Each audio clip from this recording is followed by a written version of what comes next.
Karim Khan takes a leave to give room for investigation in regards to a sexual misconduct allegation that he's been alleged of.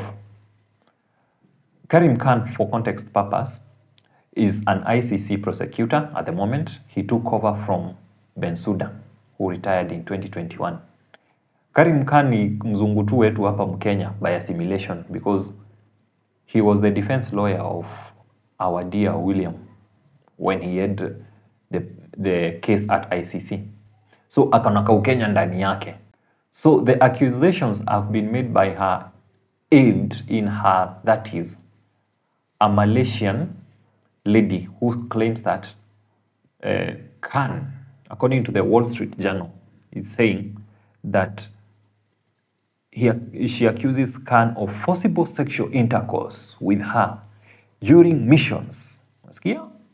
Walikuwa naenda missionaries, mission to New York, Colombia, Congo, Chad, and Paris. And, listen, and at a residence owned by his wife in The Hague. And these allegations, Khan has denied. Well, a typical Kenyan will ask you, ukona video tuone? Because for us Kenyans, nothing unites us more than a sex scandal. Kwanza kukiwa na video. That is the moment that you realize that strangers can exchange numbers so fast.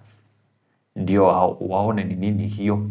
Waone ni nini hiyo. Hizo lazima wazione.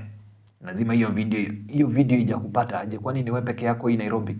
That day, Telegram has to experience downtime because they are experiencing an unusual traffic. The app is being downloaded more than usual. What is the problem? Kuna ka video kana trend mahali. It's over 6 months since Engonga put Equatorial Guinea in the face of the map of the world with his videos.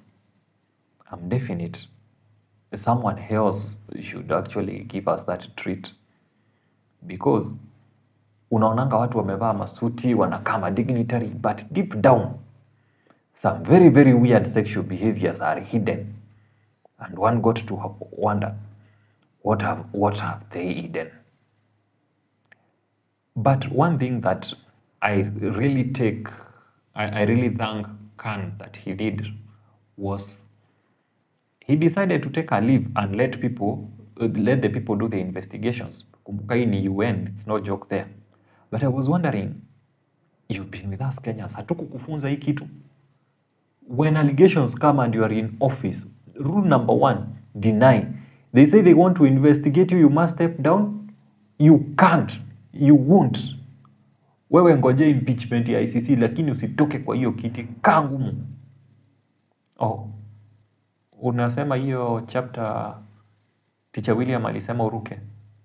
Oh, pole, I understand. But next time, learn from us Kenyans.